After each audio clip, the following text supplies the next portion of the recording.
Halo guys, assalamualaikum warahmatullahi wabarakatuh. Terima kasih yang udah stay sama channel Yatizam Official lagi. Semoga kalian selalu sehat, berkah untuk kita semuanya. Gimana kabar kalian, sehat? Alhamdulillahirobbilalamin. Kasam waras, masya Allah. Kasam doakan yang lagi sakit Allah sehatkan. Teman kasam yang berjuang terus memajikan, tentunya diberikan kekuatan sampai finish. Teman kasam yang bahagia juga tentunya jangan lupa bersyukur.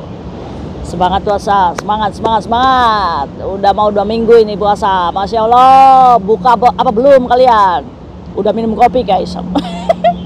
Takut mati Kak Isyam, dimarahin majikan, ampun. Ya dosa ditanggung sendiri-sendiri ya cuy ya. Kayak kalian gibah sama Kak Isyam, dosa ditanggung sendiri-sendiri. Kak Isyam cuma ngoceh aja, ya kan, atas kasus yang kalian kepo ini tuh. Kak Isyam yang Uniqlo tuh gimana kasusnya, katanya Kak Isyam tuh hari Senin mbaknya sidang. Oke deh, Kak Isyam akan jelaskan ya.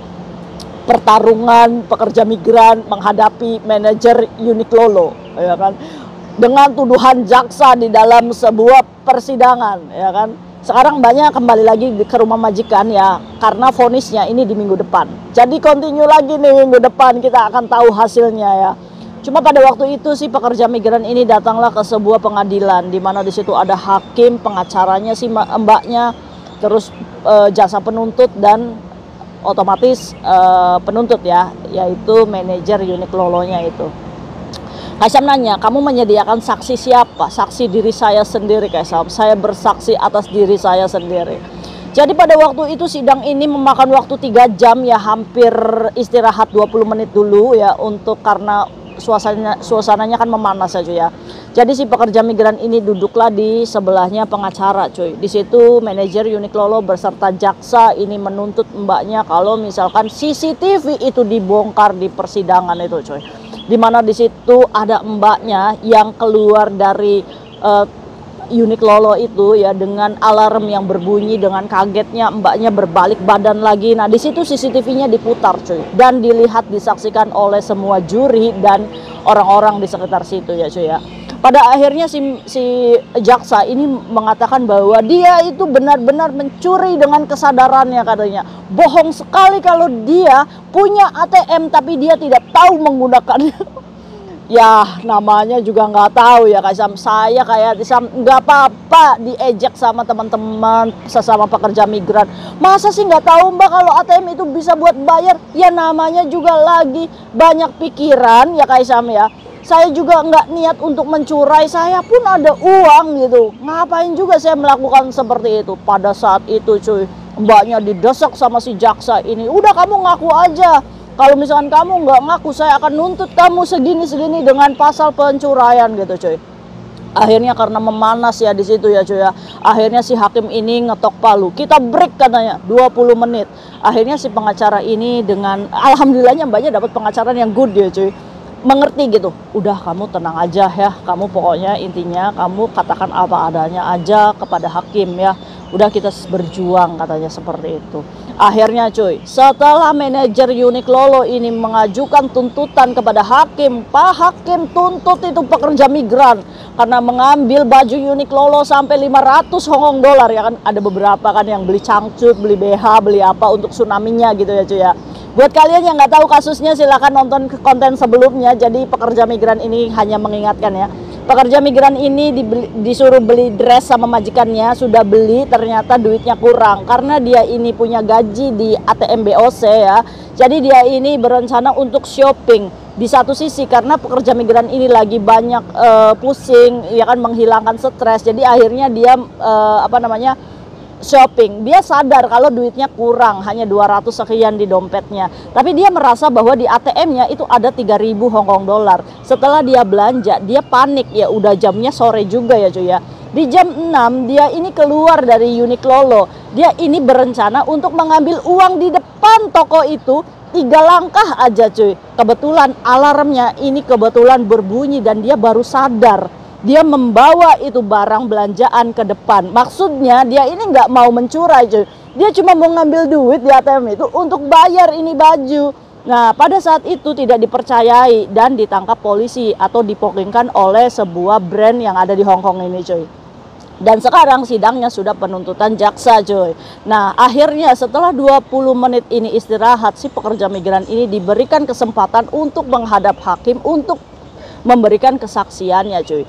Pak Hakim, saya benar-benar tidak tahu bahwa ATM itu bisa untuk bayar baju. Kalau saya tahu Pak Hakim, mungkin sudah saya bayar itu lewat ATM saya Pak Hakim. Saya mohon ampun dan saya minta maaf untuk ketidaktahuan saya. Kita nggak bisa maksain cuy seseorang untuk mengingat dan tahu akan fungsi ATM itu. Ya mungkin kembali lagi, ini adalah faktor SDM si pekerja migran sendiri ini, sumber daya manusianya yang tidak tahu informasi seperti itu ya kan, atau katro baru punya ATM, jadinya ATM itu cuma buat ambil duit aja. Kita nggak bisa nyalahin gitu cuy. Ya orang mbaknya nyata-nyatanya nggak tahu, ya terus gimana? Mbaknya karena mereka belum merasakan kayak Tisam. Orang saya lupa dan saya nggak tahu kayak Tisam, biarkan aja orang itu pada ngebully saya bagaimana, tapi mereka itu belum tahu dan belum ada di posisi ini. Makanya kenapa saya ini speak up, membuat video ini untuk kalian supaya hati-hati. Ada pesan dari mbaknya nanti di akhir video ya. Pak Hakim, ampuni saya karena saya benar-benar saya ingin mengambil uang dan saya pun ada uang gitu kan. Saya tidak berniat untuk mengambil ini barang. Pak Hakimnya itu nganggut-nganggut. Oh iya katanya kayak gitu. Terus akhirnya si pengacara ini pun membela dengan mengajukan rekod si pekerja migran. Pak Hakim, ini si pekerja migran 8 tahun tidak tersandung hukum. Dia juga bekerja di rumah majikannya dengan baik-baik. Majikannya juga memperlakukan dia baik. Bahkan hari ini dia diizinkan di persidangan ini karena apa? Karena dia merasa bahwa dia tidak bersalah dan membela dirinya sendiri.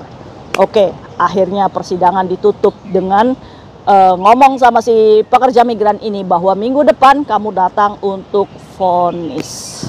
Deg-deg piar ya cuy ya. Menurut kalian bebas atau enggak ini pekerja migrannya? Apakah hakim ini akan mengampuni si pekerja migran ini dan hanya membayar denda $500 atau sel prodeo pada hari itu juga? Karena saat vonis kita udah nggak bisa apa-apa. Kalau hakim memutuskan kamu bersalah mencuri, ketuk palu 3 bulan, ini udah nggak bisa balik ke rumah majikan cuy. Si pekerja migran ini akan langsung dibawa oleh polisi wanita ke suatu ruangan, langsung SOP untuk diganti dengan baju tahanan. Nah ini ya, nah ini pesan mbaknya nih. Kayak Tisam, saya hanya minta doa. Semoga saya bebas dan saya masih diizinkan kerja. Karena bagaimanapun saya 8 tahun gak macem-macem kayak Sam kerja. Namanya juga saya lagi stres, saya lagi banyak pikiran ya kan. Terus juga saya berusaha untuk shopping. Jadi ini pesannya buat kalian. Jadi saat kerja jangan shopping. Saat kerja dengan waktu mepet, jangan sekali-kalinya kamu ingin mengeluarkan kesetresan kalian. Justru dalam keadaan yang tidak stabil pikiran, harusnya kalian diam aja gitu di rumah majikan gitu kan.